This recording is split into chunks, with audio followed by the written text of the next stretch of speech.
Assalamualaikum warahmatullahi wabarakatuh.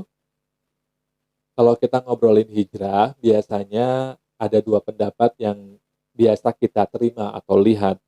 Pertama, ada yang menganggap hijrah sebagai metode atau pendekatan yang tepat untuk melakukan taubatan nasuha, tapi ada pula yang melihat hijrah sebagai fenomena kultur pop yang lekat dengan semangat beragama yang sedang tinggi-tingginya, yang kemudian malah menciptakan orang-orang yang terindikasi menjadi judgmental dan kemudian mengeksklusifkan pergaulan. Sehingga kemudian hijrah menjadi polemik, menjadi pro kontra sebagai istilah atau sebagai suatu gerakan maupun cara seseorang mengidentifikasi identitas keislamannya. Nah, maka dalam rangka memperingati tahun baru Hijriah yang ke 1442 Hijriah, saya mau ngobrolin tentang hijrah itu sebetulnya apa sih? Kenapa kemudian hijrah menjadi polemik sebagai suatu konsep, gagasan, atau gerakan? Kalau kita lihat sejarah Islam, sebetulnya konsep hijrah mulanya dimaknai sebagai berpindahnya Rasulullah dan atau dengan para sahabat dari Mekah. Nah, proses hijrah ini sebagai peristiwa berpindahnya Rasulullah, bermigrasinya Rasulullah dan para sahabat itu terjadi dalam tiga tahap. Yang dua tahap pertama ini ke Habasyah, kemudian yang tahap terakhir itu ke Madinah.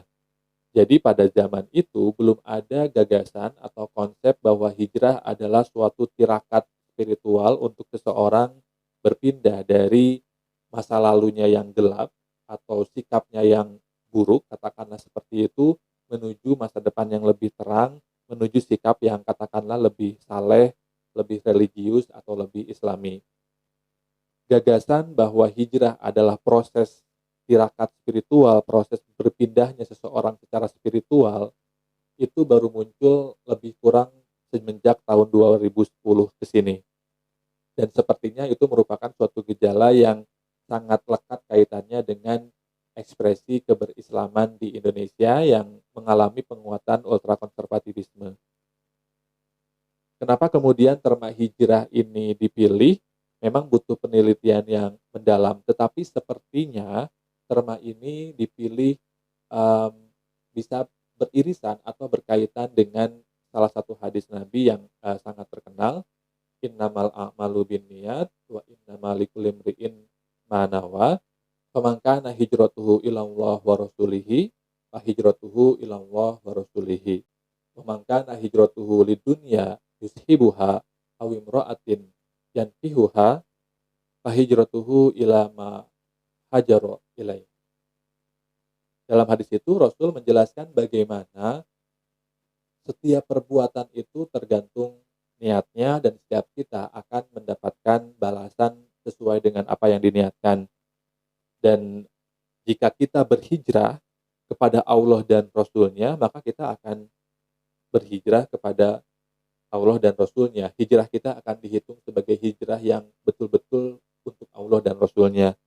Tetapi kalau seseorang berhijrah hanya demi dunia, hanya demi kekayaan duniawi atau demi perempuan yang ingin dia nikahi, maka dia akan berhijrah atau maka hijrahnya akan dinilai sebagaimana niatan dia untuk melakukan proses hijrah. Sepertinya ini kemudian menjadi suatu landasan untuk kemudian gagasan hijrah itu dikonstruksi sebagai suatu tirakat atau suatu proses spiritual seseorang untuk berpindah, untuk meninggalkan sisi gelapnya, untuk kemudian berpindah menuju cahaya atau menuju sikap atau karakter yang lebih islami.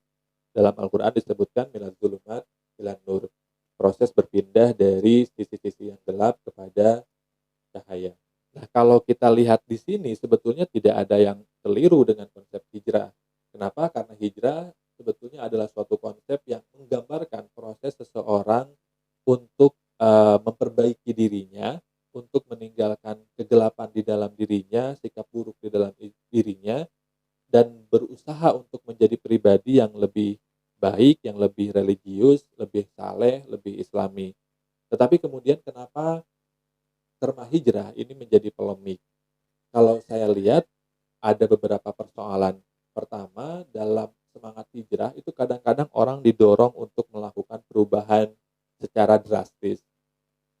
Misalkan dari asalnya yang bajunya sempit banget menjadi bajunya longgar dan tertutup banget, atau dari yang pekerjaannya misalkan sebagai entertainer kemudian dipaksa untuk meninggalkan pekerjaannya dan mencari pekerjaan lain walaupun dengan gaji yang lebih sedikit karena diyakini bahwa menjadi entertainer itu bukan bagian dari pekerjaan yang berkah dan pekerjaan yang lain, berdagang misalkan, itu dianggap lebih berkah seperti terjadi pada Sesar gitu.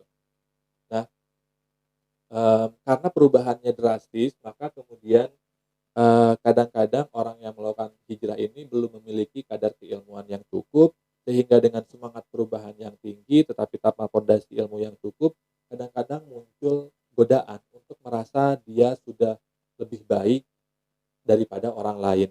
Dia sudah lebih islami daripada orang lain. Dan ini bukan hanya muncul fenomenanya di kalangan muslim perkotaan, di mana terma hijrah ini dikonstruksi, tetapi juga bahkan di dunia pesantren.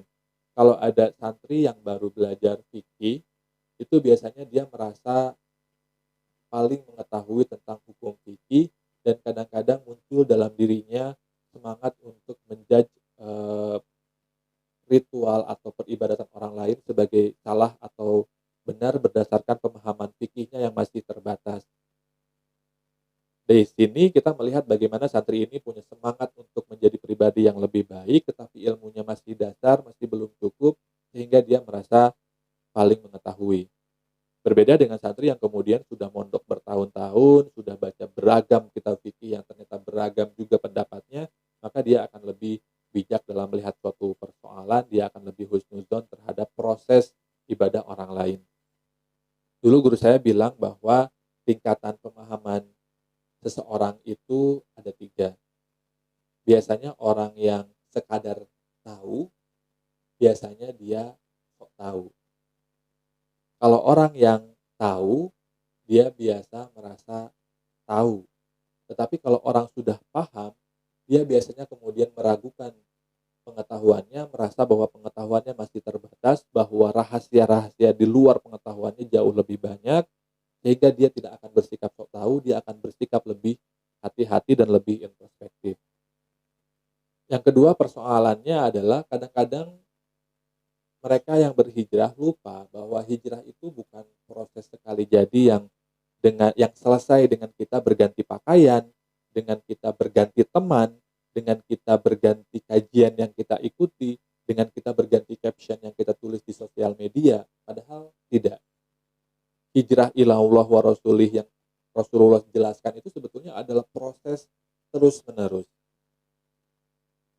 Maka agar hijrah tidak menjebak seseorang merasa menjadi pribadi yang sudah lebih baik daripada orang lain, sudah lebih mengetahui daripada orang lain, perlu dibangun kesadaran bahwa hijrah bukan proses sekali jadi sebagaimana pindahnya Rasul dari Mekah ke Madinah, tetapi suatu proses yang terus-menerus yang baru akan selesai ketika kita menghembuskan nafas terakhir. Dan ini dicontohkan bagaimana Rasul saja yang dimaksum itu kemudian beristighfar setiap hari jauh lebih banyak ketimbang kita. Terakhir yang membuat hijrah menjadi polemik adalah indikasi atau dorongan orang-orang berhijrah ini kemudian mengeksklusifkan pergaulan sehingga kemudian menimbulkan prasangka-prasangka baik dari orang yang hijrah kepada orang yang belum berhijrah atau dari orang yang tidak menyukai gagasan berhijrah terhadap orang-orang yang berhijrah. Ada the otherness, ada melihat bahwa ini kami dan itu mereka. Ini saya dan itu dia. Sehingga kemudian yang diperuncing adalah perbedaan-perbedaan semangat untuk mengimplementasikan Islam. Ditambah dengan sikap judgmental, maka kumplitlah alasan untuk kemudian prasangka itu semakin menguat dan berubah menjadi stigma dan stereotip.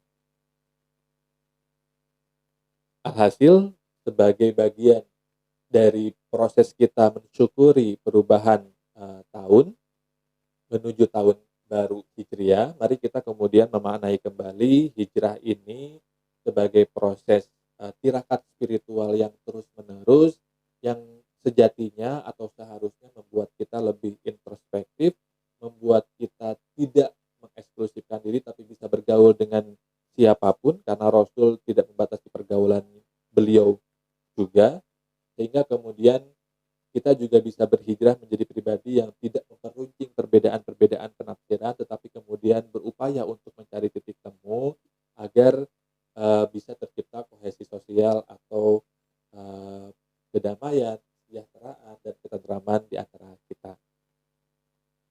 Demikian podcast kali ini. Wassalamualaikum warahmatullahi wabarakatuh.